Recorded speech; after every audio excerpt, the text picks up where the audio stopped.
Muy buenos días a todos, queridos amigos y hermanos de este canal Mensajeros del Fin.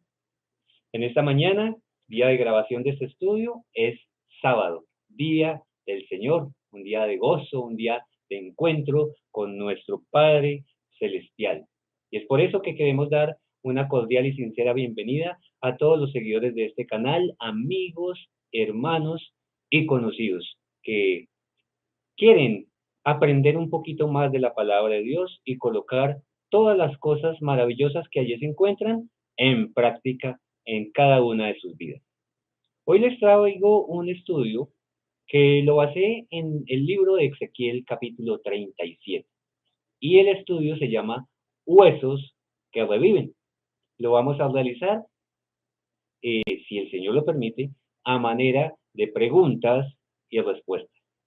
Pero antes que todo, queremos pedir la aprobación del cielo y es por eso que les invito a que allí donde se encuentran, inclinemos el rostro y vamos a orar. Amante, maravilloso Señor, nuestro Padre Celestial, gracias te damos, Señor, por la oportunidad de compartir a través de estos medios de tu preciosa palabra. Permite, Señor, que haya sabiduría de lo alto y también humildad para que cada cosa que vamos a leer, que vamos a explicar, no sea de nuestros labios, no sea de nosotros mismos, sino inspirado por ti mismo, oh Padre Celestial. Que tu presencia, tu Espíritu Santo en nosotros, sea en cada momento, en el nombre de Jesús. Amén. Bueno, muy bien, mis queridos hermanos. Quise dar el título de este estudio, Huesos que reviven, también basado en una condición espiritual que ustedes saben, yo soy adventista del séptimo día. Sin embargo, por alguna situación que muchos ya conocen, no milito en la iglesia oficial, pero no he dejado de ser adventista del séptimo día. Entonces, quiero colocar sobre el plano la situación espiritual que vive nuestra iglesia. Una situación de tibieza, una situación como lo manifiesta allí Ezequiel hablando del pueblo de Israel, de de completo sueño espiritual, por no decir la verdad, de muerte espiritual. Y es por eso que hemos querido hacer un paralelo en el libro de Ezequiel acerca de esa condición triste que estamos pasando. Entonces, como les venía diciendo, vamos a hacer el estudio a manera de preguntas y respuestas. Y la primera pregunta es la siguiente. ¿Qué significa ser llevado en el espíritu de Jehová? ¿Qué significa ser llevado en el espíritu de Jehová? Y para ello vamos a contestarla a partir de Ezequiel, capítulo 31, versículos 1 al 3. Y dice allí, la mano de Jehová vino sobre mí y me llevó en el espíritu de Jehová y me puso en medio de un valle que estaba lleno de huesos. Y me hizo pasar cerca de ellos por todo en derredor, y he aquí que eran muchísimos sobre la faz del campo, y por cierto, secos en gran manera. Y me dijo, hijo de hombre, ¿vivirán estos huesos? Y dije, Señor Jehová, tú lo sabes. Aquí vemos que el profeta Ezequiel está hablando con Dios, Dios está hablando con él. Y hay un panorama triste, y es ver una cantidad de huesos, secos, secos. Y le pregunta el Señor, ¿vivirán estos huesos? Y ahí es donde el profeta empieza a tomar una posición como siervo de Dios. ¿Vivirán estos huesos? Y pregunta, Señor, tú lo sabes, tú eres el que sabe. Vuelvo a leer detenidamente. La mano de Jehová vino sobre mí y me llevó en el espíritu de Jehová. Pregunta, ¿de quién es el espíritu que me hace ver la condición en que está el pueblo del Señor? En este tiempo, su iglesia. ¿De quién es el espíritu? Es el espíritu de Dios. No es otro espíritu, es el espíritu de Dios. Porque es el que me da el conocimiento y el discernimiento de las cosas como se encuentran realmente y no como aparentemente la gente quiere decir que todo está muy bien, que no está pasando absolutamente nada, que vamos ahí en el camino que histórica y proféticamente debemos ir, pero con nosotros no está pasando nada. Sin embargo, los entendidos saben muy bien cuál es la condición de la iglesia, de total muerte espiritual. Versículo 2. Y me hizo pasar cerca de ellos por todo el alrededor, y he aquí que eran muchísimos sobre la faz del campo, y por cierto, secos en gran manera. ¿Cuál es la condición? Secos en gran manera. No hay aliento de vida, no hay espíritu allí en esos huesos. Versículo 3.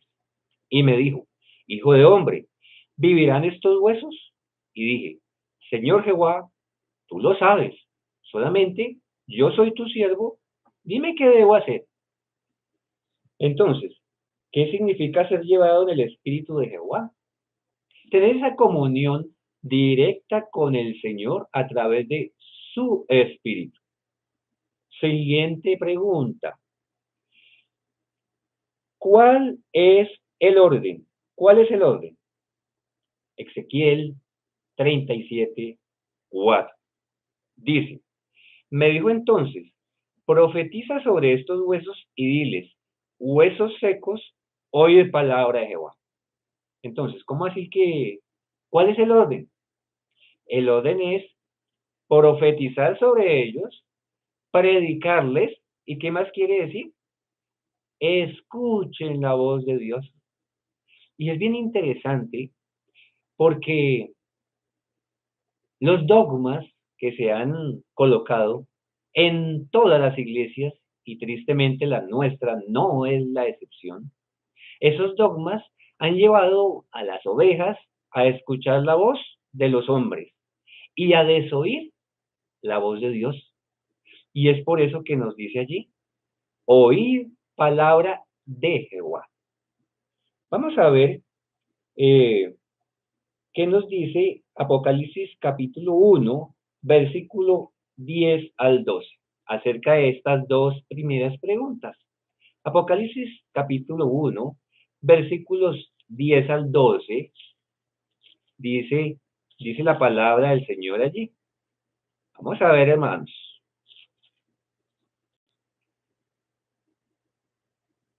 Yo estaba, hablando Juan, el revelador, yo estaba en el Espíritu en el día del Señor y oí detrás de mí una gran voz como de trompeta que decía, yo soy el Alfa y la Omega, el primero y el último. Escribe en un libro lo que ves y envíalo a las 7 iglesias que están en Asia, a Éfeso, a Esmirna, Pérgamo, Tiatira, Sardis, Filadelfia y la Odisea.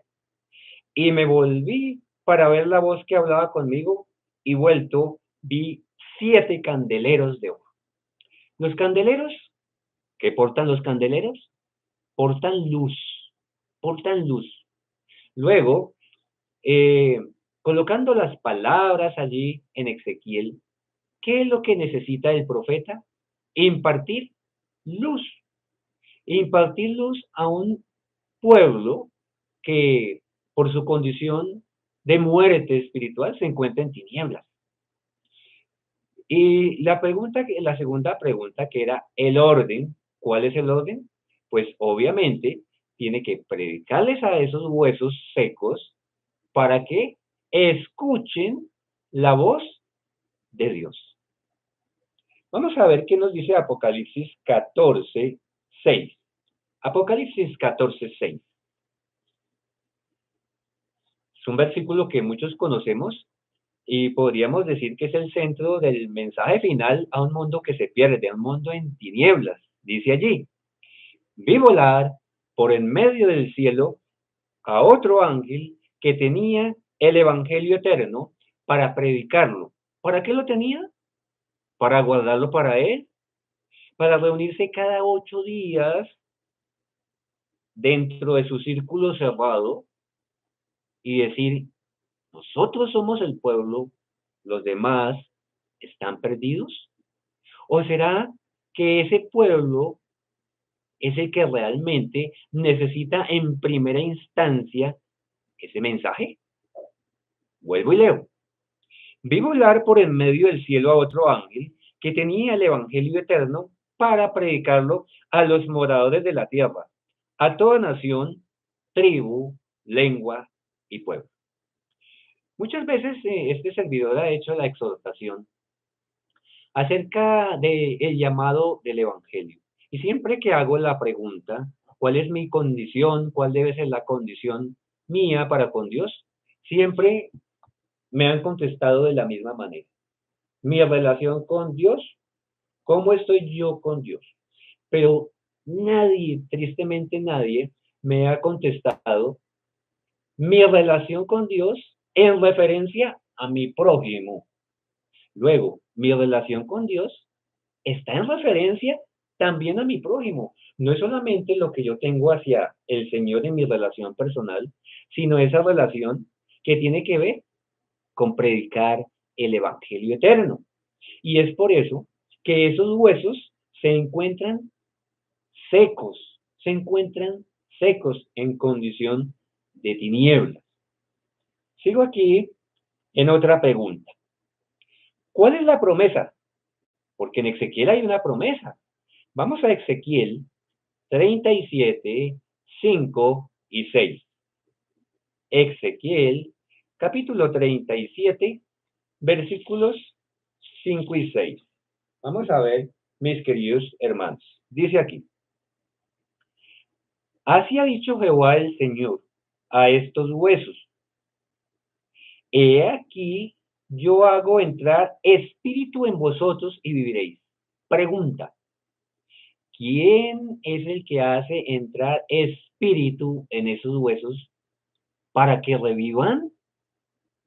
¿Será en la condición triste que hemos visto últimamente, que hemos aceptado doctrinas foráneas, doctrinas espurias, en donde se espera algo como mágico para que nos reviva, para que nos haga salir a predicar el Evangelio? ¿O será que esa condición tiene que ver con estar esperando otro espíritu en vez de escuchar la palabra del Señor? ¿Qué es lo que dice? Así ha dicho Jehová el Señor a estos huesos. He aquí, yo hago entrar espíritu en vosotros y viviréis. Sigue diciendo. Y pondré tendones sobre vosotros y haré subir sobre vosotros carne y os cubriré de piel y pondré en vosotros espíritu y viviréis y sabréis que yo soy Jehová. Nuestra condición de criaturas, de seres vivientes, de ser almas vivientes, porque no hay almas muertas, esa condición depende de que el Señor haya infundido en nuestra nariz aliento de vida, su espíritu. Y su espíritu tiene dos condiciones, porque los hijos de Dios somos hijos de Dios, de doble manera, por así decirlo, por creación y por redención. Luego, todas las criaturas en el mundo somos hijos de Dios por creación, porque nadie lo hizo un clic así o vino por generación espontánea. Todos, por creación, somos hijos de Dios. Sin embargo, muy poquitos, por redención, podríamos ser hijos de Dios. ¿Y por redención por qué?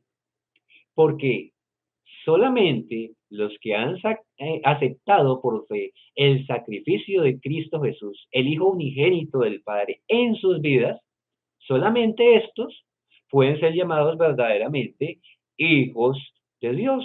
Los demás no, porque como dice el Señor en Juan 8:44, vosotros sois de vuestro padre el diablo, porque las obras de vuestro padre son las que hacen. Entonces seguimos aquí analizando. Cuando dice el Señor, pondré tendones sobre vosotros y haré subir sobre vosotros carne y os cubriré de piel y pondré en vosotros espíritu y viviréis y sabréis que yo soy Jehová. Esto tiene dos condiciones y tiene dos aspectos. El de la resurrección de los muertos justos en el día postrero y el de la resurrección del profeso pueblo de Dios antes de que se termine, antes de que se cierre, perdón, la puerta de la gracia y se pongan a trabajar en las cosas del Señor, en la viña del Señor. Porque para trabajar en la viña del Señor debemos estar vivos espiritualmente y no muertos como nos encontramos en el día de hoy. Bueno, entonces, ¿cuál es esa promesa? Vamos a ver también Ezequiel 36, 24 al 29. Vamos un poco atrás. Ezequiel 36, 24 al 29 dice así. Y yo os tomaré de las naciones. ¿De dónde? De las naciones. Y os recogeré de todas las tierras y os traeré a vuestro país. Esparciré sobre vosotros agua limpia y seréis limpiados de todas vuestras inmundicias y de todos vuestros ídolos os limpiaré. ¿Y qué más dice aquí? Vamos hasta el 29. Os daré corazón nuevo y pondré espíritu nuevo dentro de vosotros. Y quitaré de vuestra carne el corazón de piedra y os daré un corazón de carne. Y pondré dentro de vosotros mi espíritu y haré que andéis en mis estatutos y guardéis mis preceptos y los pondré por obra. Aquí eh, en este adjetivo de propiedad, ¿cierto? ¿Cuál es la condición? Nosotros, su pueblo, si es que somos su pueblo, ¿a quién le pertenecemos? ¿A cualquiera o le pertenecemos a Dios? Porque miremos cuántas veces el Señor acerca de su pueblo dice mí. Vuelvo y leo. Pondré dentro de vosotros mi espíritu. Una vez. Y haré que andéis en mis estatutos. Dos veces. Y guardéis mis preceptos. Tres veces. Y los pongáis por obra. O sea que lo que el Señor quiere hacer en su pueblo tiene que ponerlo por obra. Vamos a ver qué dice Apocalipsis 2, 7 y el 11. Apocalipsis 2, 7 y el 11. Vamos a ver allí, mis hermanos, qué nos dice Juan el Revelador en este libro que es para nosotros como pueblo hoy. Dice allí, el que tiene oído, oiga lo que el Espíritu dice a las iglesias. Al que venciere, le daré a comer del árbol de la vida, el cual está en medio del paraíso de Dios. Estamos preguntando cuál es la promesa para esos huesos que van a revivir. ¿Cuál es la promesa? Escuchar lo que el Espíritu nos dice, ¿cierto? Y la promesa tiene que ver con una situación de lucha. Y en esa situación de lucha hay que vencer. Y nuestra guerra, ¿cierto? No es contra sangre y carne, sino contra principados y potestades de las tinieblas de este mundo. Y aquí dice, al que venciere, le haré a comer del árbol de la vida, el cual está en medio del paraíso de Dios.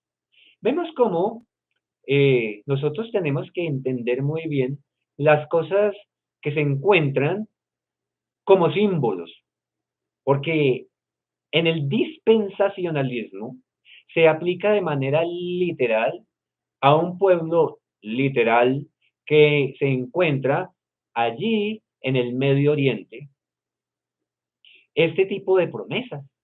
Pero cuando el Señor dice allí, ya lo leímos, os recogeré de todas las tierras. Está hablando de un Israel que no es literal, está hablando de un Israel del tiempo del fin. Cuando digo que no es literal, no es porque no exista. Ese Israel existe, pero está conformado por todos aquellos que fueron esparcidos por la faz de la tierra y que se llaman Israel porque han acudido a Dios de tal forma que han dicho, Señor, no te dejaré si no me bendices. Y su nombre ha sido cambiado de Jacob, engañador, a Israel, que significa padre de muchas naciones y que significa que ha sido bendecido por Dios. Esa es la condición de Israel de haber cambiado su nombre. No te dejaré si no me bendices. Entonces, todos aquellos que en el mundo entero han aceptado a Cristo como su único y suficiente Salvador, han luchado con Dios y con los hombres, su nombre es Israel. Son los que conforman ese precioso pueblo. Vamos a leer de nuevo aquí. Vamos a leer el versículo 11 de Apocalipsis 2. Dice, el que tiene oído, oiga lo que el Espíritu dice a las iglesias.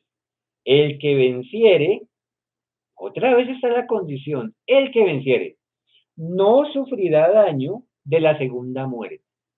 Sabemos muy bien que muchos del pueblo de Dios han sufrido ya y muchos eventualmente sufriremos de la primera muerte.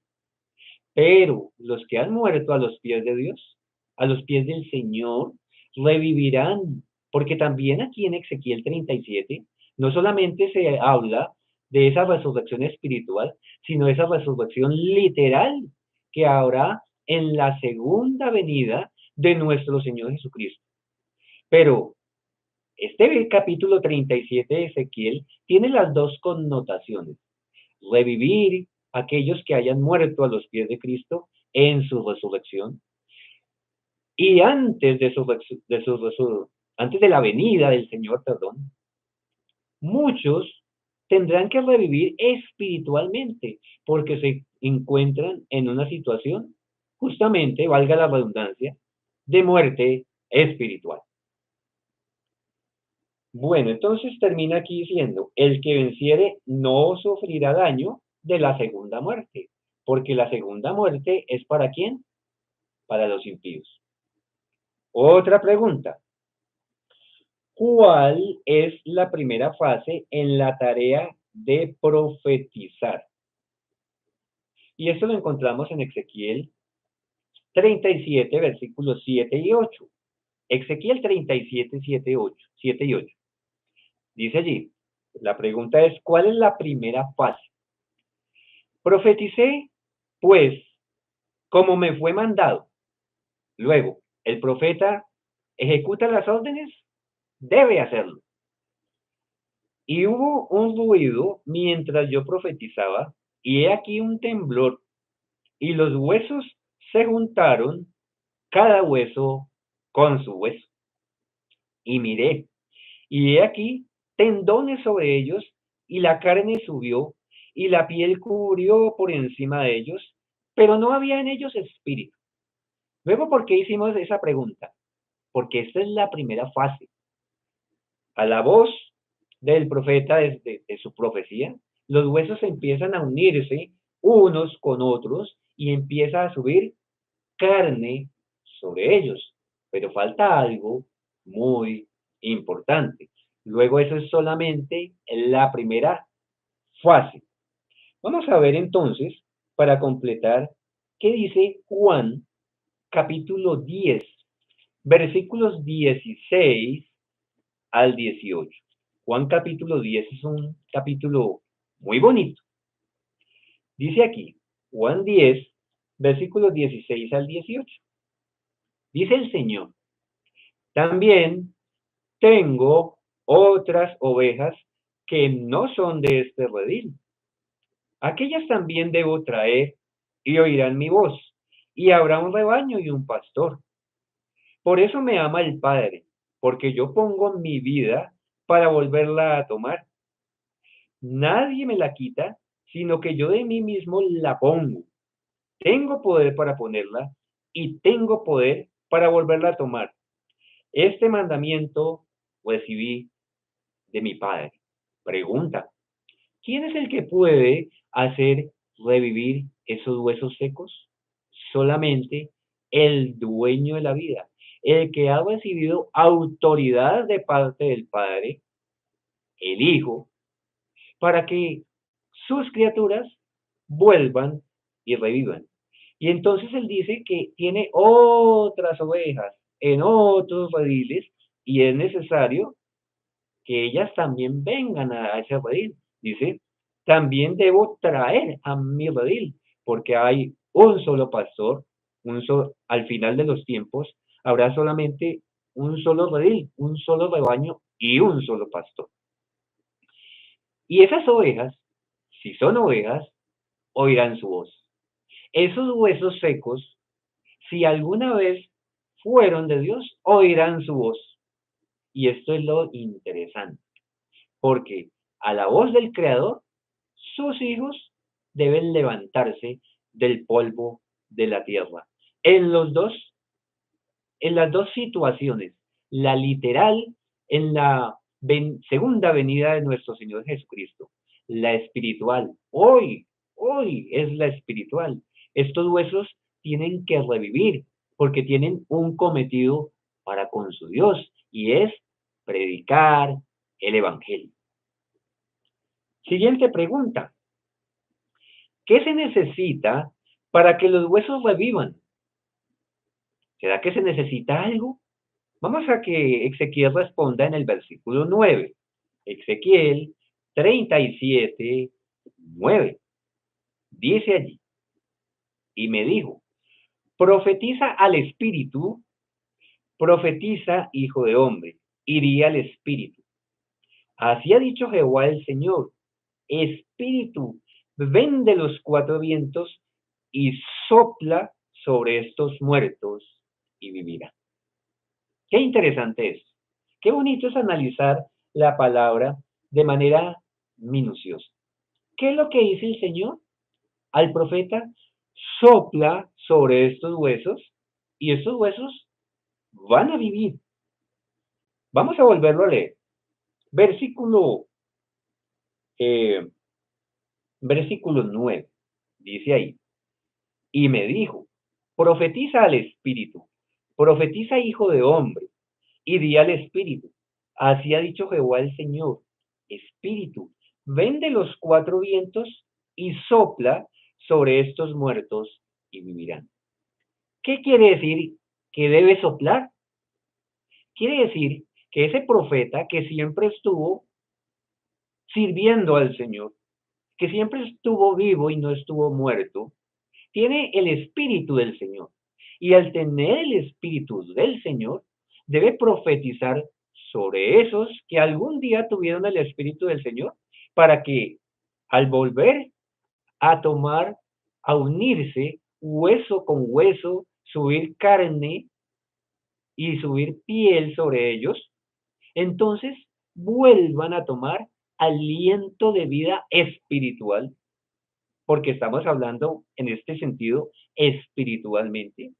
¿Para qué? Para que revivan espiritualmente.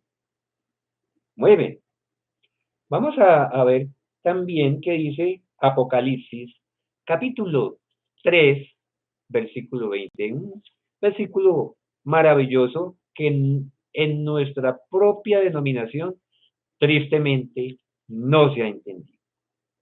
Dice, el Señor, he aquí, yo estoy a la puerta y llamo. Si alguno oye mi voz y abre la puerta, entraré a él, cenaré con él y él conmigo. Si nuestra condición es de muerte espiritual, necesitamos que el Espíritu de Dios se manifieste en cada uno de nosotros. Cuando dice el Señor, he aquí, yo estoy a la puerta y llamo, la pregunta sería, ¿Qué parte de yo estoy a la puerta y llamo no se ha entendido y se pretende decir que necesitamos esperar otro espíritu para nosotros revivir, para salir de una condición laodicense? ¿Será que el que está a la puerta y llama es Cristo mismo?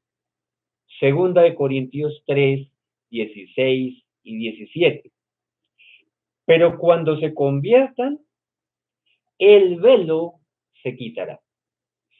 Eso cuando se conviertan tiene que ver con la primera fase de volver a tomar piel sobre unos huesos que se encontraban secos, subir carne. Entonces el velo se quitará. ¿Y cuál es la segunda fase? Porque el Señor es el Espíritu y donde está el Espíritu del Señor, allí hay libertad. Luego, ¿qué necesitamos nosotros en nuestra condición de muerte espiritual? Revivir. ¿Y cómo revivimos? Que el Espíritu del Señor esté en nosotros. Luego esto tiene que ver con Apocalipsis 3:20, abrirle la puerta del corazón al Espíritu, porque el Espíritu no es una tercera persona. El Espíritu es Cristo Jesús en su naturaleza divina que golpea, que llama, ni siquiera golpea, llama a la puerta del corazón. Y dice, hay alguien aquí, quiero entrar, quiero cenar contigo, quiero estar contigo. Esa, mis hermanos y amigos, es la condición de revivir de una muerte espiritual. Bien, continuamos. Pregunta, siguiente pregunta. ¿Cuál es el pueblo que estaba muerto y debe vivir? Ezequiel 37, 10 y 11. Dice allí, y profeticé como me había mandado, y entró espíritu en ellos, y vivieron, y estuvieron sobre sus pies, un ejército grande en extremo. Me dijo luego, hijo de hombre, todos estos huesos, ay, aquí me está explicando quiénes son esos huesos. Todos estos huesos son la casa de Israel. He aquí, ellos dicen, nuestros huesos se secaron y pereció nuestra esperanza y somos del todo destruidos. Aquí vemos una situación literal y una situación simbólica. La casa de Israel había sido esparcida hacia el norte, ¿cierto? Se confundió con los asirios, con los sirios. Se perdió su, mm, su identidad como pueblo de Dios, por decirlo así. Se mezcló, entró en Babilonia y bebieron del vino de Babilonia. Sin embargo, el Señor en su misericordia les llamará de allí. Y esto tiene que ver con el Israel del tiempo del fin. ¿Y cuál es el Israel del tiempo del fin? Tiene que ver con el carácter de las 12 tribus de Israel. No tiene que ver con la sangre, tiene que ver con el carácter. ¿Y ese carácter en dónde se encuentra? En sus hijos. ¿Y dónde están sus hijos? Esparcidos sobre la faz de toda la tierra. Entonces, ¿cuál es el pueblo que estaba muerto? El pueblo de Israel. Por eso hoy tú y yo nos llamamos Israel si hemos acudido a Dios y hemos luchado con Dios y con los hombres, diciéndole como Jacob, no te dejaré si no me bendices. Vamos a completarlo con Oseas, capítulo 1, versículo 10. Vamos a ver qué dice el libro de Oseas. Oseas, capítulo 1, versículo 10, dice allí. Con todo, será el número de los hijos de Israel como la arena del mar, que no se puede medir ni contar. Y en el lugar donde les fue dicho, vosotros no sois pueblo mío, les será dicho, sois hijos del Dios viviente. Hoy hacemos mucha cantidad de cosas de tipo humano para pretender llevar almas a los pies de Dios. Pero está faltando algo, o estamos desconociendo algo. Estamos desconociendo que Cristo es el Espíritu. Y una iglesia que desconoce a Cristo como el Consolador está próxima a morir si es que ya no ha muerto. Nosotros no podemos apartar al Señor como el Consolador, porque Él es el que nos convence de pecado, de justicia y de juicio, porque Él prometió que estaría con su pueblo todos los días hasta el fin del mundo. Pero si su pueblo dice, el Señor me abandonó y yo estoy esperando a otro espíritu, simplemente ese espíritu sí va a llegar, pero no es el espíritu de Dios y va a haber muchos engaños. Y esa condición de muerte espiritual será total. Ya no habrá quien los llame de esa tumba. Seguimos aquí a ver qué nos dice el apóstol Pedro en Primera de Pedro, capítulo 2, versículo 10. Vamos a ver qué dice el apóstol. Primera de Pedro, capítulo 2, versículo 10 dice: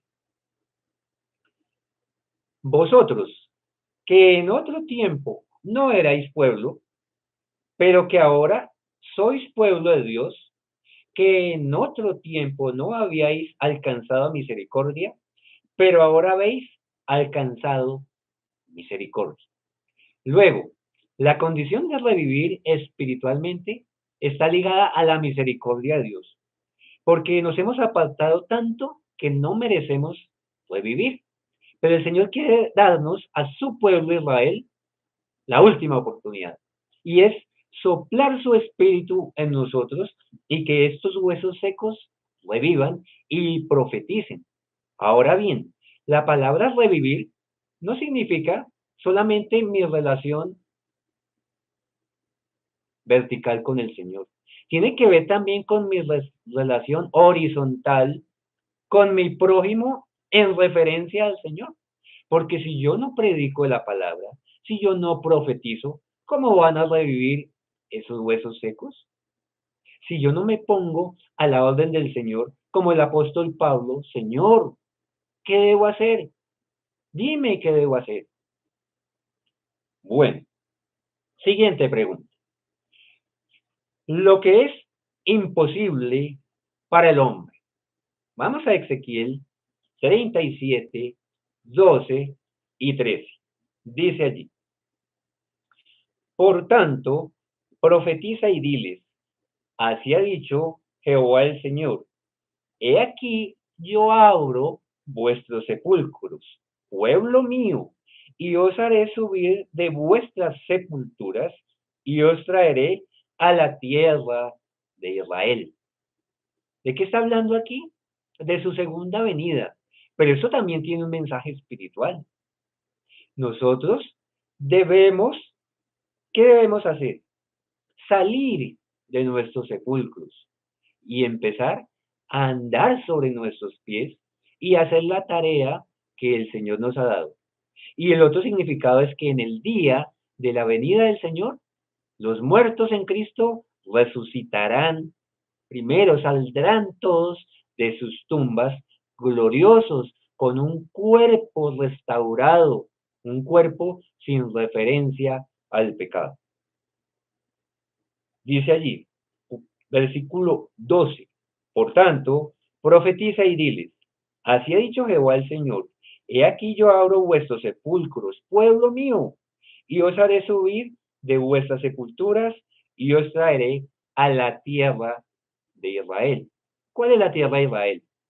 ¿Será que la tierra de Israel es allí el Medio Oriente? ¿O será que la tierra de Israel es esa nueva Jerusalén que el Señor prometió para sus criaturas?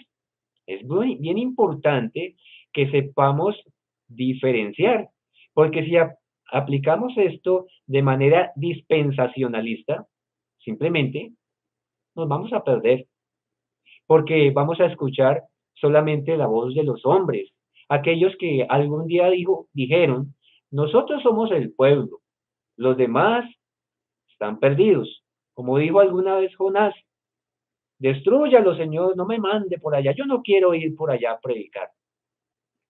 Se puso en contra de Dios y el Señor tuvo que forzar una situación para que su siervo fuese e hiciese la tarea. Hoy también la historia se repite. Nosotros somos el pueblo, dice nuestra amada iglesia, pero están en una condición o estamos en una condición de huesos secos. No queremos hacer la tarea. Los demás que se pierdan esos que salen allá a las calles como locos a predicar. Ellos no tienen el Espíritu del Señor.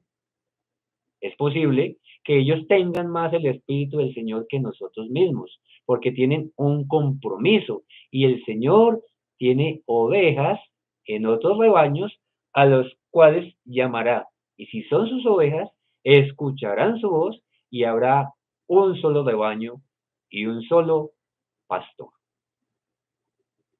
Bueno, vamos a completar eso, lo que es imposible para el hombre.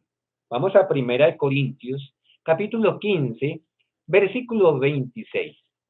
1 Corintios, capítulo 15, versículo 26.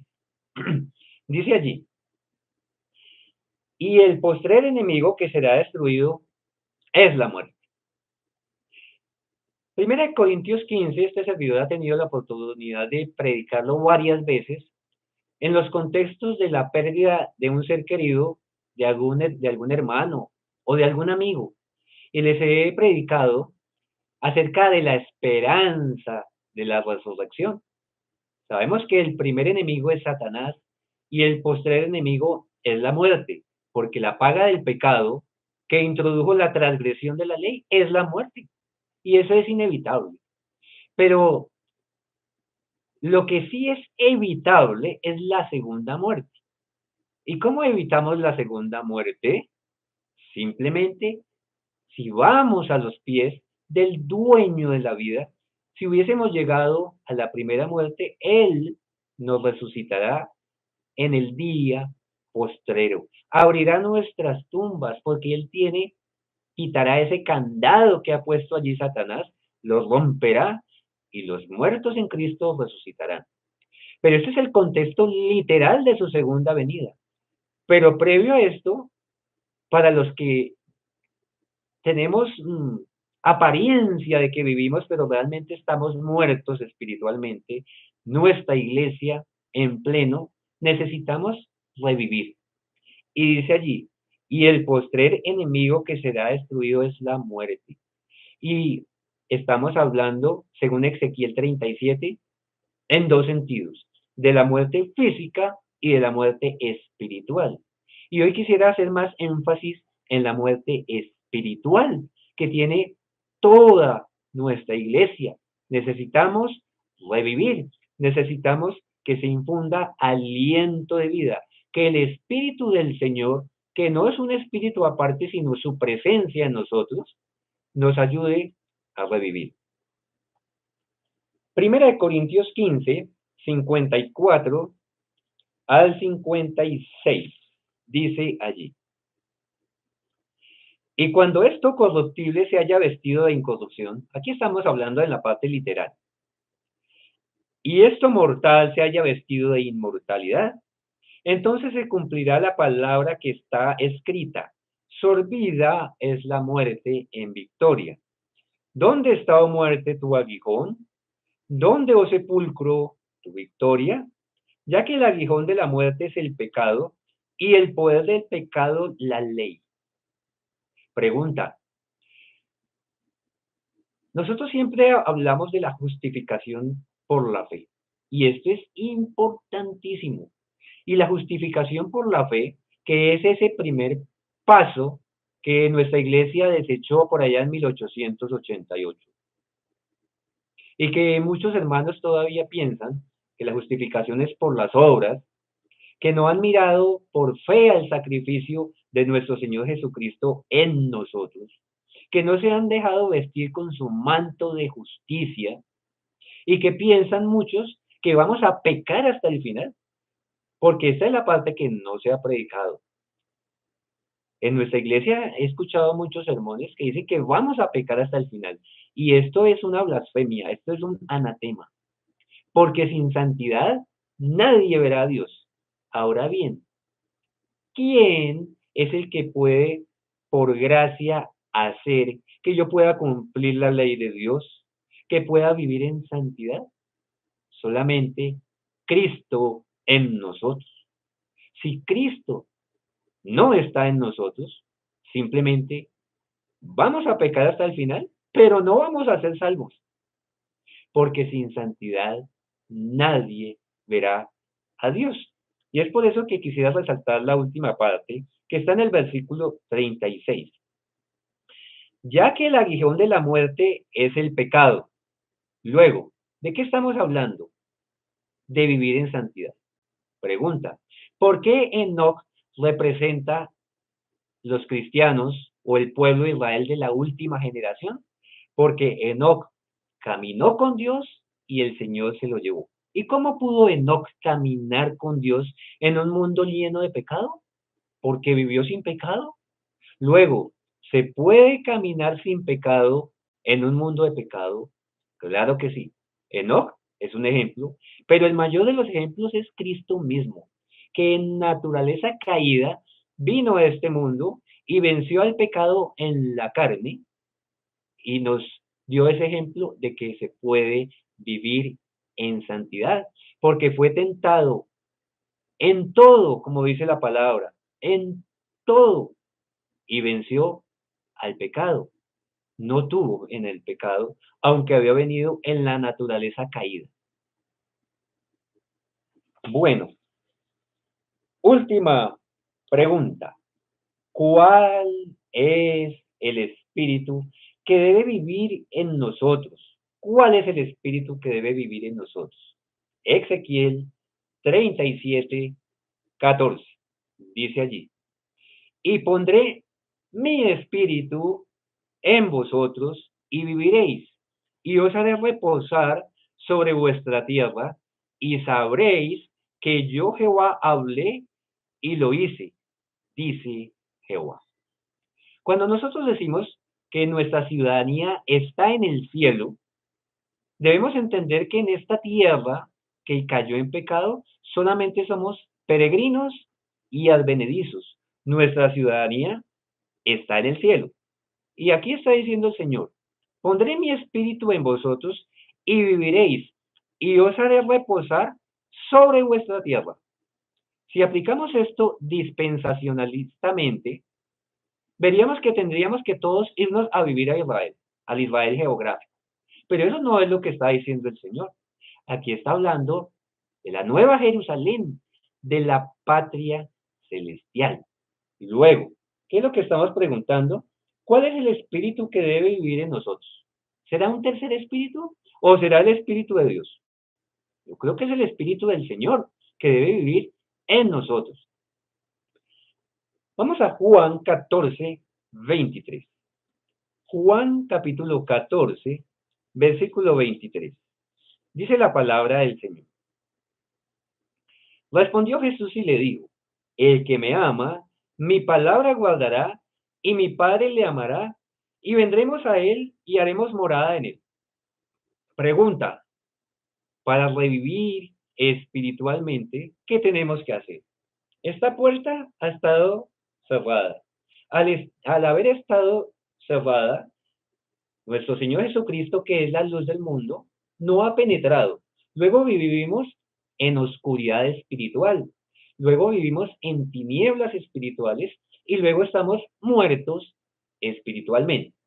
Pero ¿qué pasa si le abrimos la puerta del corazón al Señor? ¿Qué es lo que dice? El Padre y el Hijo vendrán y harán morada con nosotros. ¿Ellos son luz o son oscuridad? Son luz. Ellos son luz. Y ellos son los que nos llenan de poder. Ellos son los que dan no solamente este aliento físico en nuestra nariz, para que todas las células de nuestro cuerpo actúen, para que pensamos, nos movamos y hagamos, sino para qué? tengamos esa capacidad como hijos de Dios de predicar su palabra. Eso es lo que nosotros necesitamos. Vamos a Juan 14:21 en adelante y llegamos de nuevo al 23. Juan 14:21 al 23. Dice allí: el que tiene mis mandamientos y los guarda, ese es el que me ama. Luego, nosotros no podemos decir que amamos al Señor si pisoteamos su ley, si pisoteamos sus mandamientos. Si le amamos, debemos guardar su ley. Dice además, y el que me ama será amado por mi Padre, y yo le amaré y me manifestaré a él. Esa palabra manifestarse él a nosotros tiene que ver con darnos su soplo, su aliento de vida, no solamente el físico, sino el espiritual que hemos perdido por estar nuestros huesos en extremos secos. Y necesitamos ese aliento que es su espíritu en nosotros para revivir. Dice, versículo 22, le dijo Judas, no el Iscariote, Señor, ¿cómo es que te manifestarás a nosotros y no al mundo? Buena pregunta. ¿Cómo es que el Señor se va a manifestar a sus hijos y no al mundo? La respuesta está en Apocalipsis 3:20. Aquellos que le han abierto la puerta del corazón, porque la pregunta es, ¿el mundo le abre la puerta del corazón? Aquellos para los cuales es más importante un partido de fútbol, los cantantes famosos que vienen a los estadios, la vida secular, incluso su trabajo es más importante que las cosas de Dios. ¿Será que ellos le van a abrir la puerta del corazón a Dios cuando tienen las cosas en las miras, perdón, tienen su mira en las cosas de este mundo? ¿Qué es lo que dice el Señor? Buscad primeramente el reino de Dios y su justicia, y todas las demás cosas que Él como Padre sabe que necesitamos, vendrán por añadidura. Sigue aquí diciendo. Y llegamos al versículo 23. ¿Cómo es que te manifestarás a nosotros y no al mundo? Responde el Señor Jesús. El que me ama, mi palabra guardará, y mi Padre le amará. Y vendremos a Él. ¿Quiénes? ¿Tres o dos? ¿De quién está hablando? Del Padre y el Hijo. Y vendremos a Él y haremos morada con Él. Hermano, ¿usted no cree en el Espíritu Santo? ¡Qué mentira! Claro que creemos en el Espíritu Santo, incluso de mayor manera, porque entendemos, como dice la palabra, que el Espíritu Santo es la presencia divina del Padre y el Hijo en sus criaturas. Y entonces ahí quería llegar. ¿Cuál es la condición de nuestra iglesia? De huesos secos, laodicenses. ¿Y por qué es de huesos secos? Porque no le han permitido al Padre y al Hijo que vengan y hagan morada en cada uno de nosotros, porque estamos haciendo cosas de tipo secular que incluso profanan el templo. Luego, el espíritu que se manifiesta allí no es el espíritu del Señor, es otro espíritu que se está manifestando. Y es por eso que necesitamos, como la casa de Israel, que se profetice con fuerza y con poder para que esos huesos secos revivan.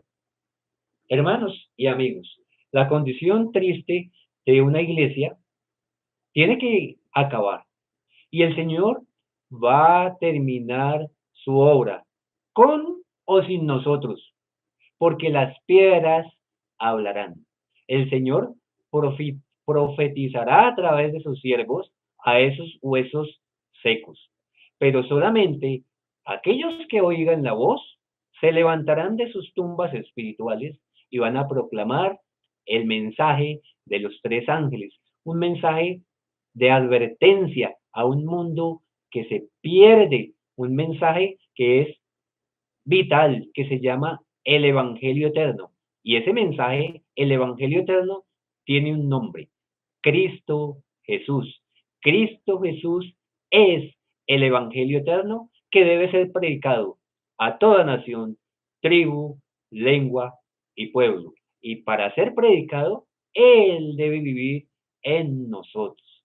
Si Él no vive en nosotros, simplemente nuestra iglesia no dejará de ser un recinto cerrado, un círculo cerrado, un club en donde se paga por una membresía y en donde no se aprovecha para nada en la viña del Señor. Esto puede parecer un regaño, pero a ti, querido hermano adventista, que de hecho esa palabra adventista solamente se puede aplicar a aquellos que trabajamos en la venida del Señor, no solamente que nos reunimos como lo hacían los judíos a decir, nosotros somos el pueblo, los demás están perdidos. Si no estamos haciendo la tarea que el Señor nos ha encomendado, simplemente seremos vomitados de la boca del Señor. Por eso, Apocalipsis capítulo 3 es un mensaje a la iglesia de la Odisea y voy a leer allí de esta triste condición. Dice el testigo fiel y verdadero hablando de nosotros, porque tú dices, yo soy rico y me he enriquecido y de ninguna cosa tengo necesidad, y no sabes que tú eres un desventurado, miserable, pobre, ciego y desnudo. ¿Cuál es esa condición? Que nosotros pensamos que estamos muy bien, pero realmente el Señor dice que estamos muy mal. Dice el versículo 18. Por tanto, yo te aconsejo, en su misericordia Él nos sigue aconsejando, que de mí compres oro refinado en fuego, pruebas.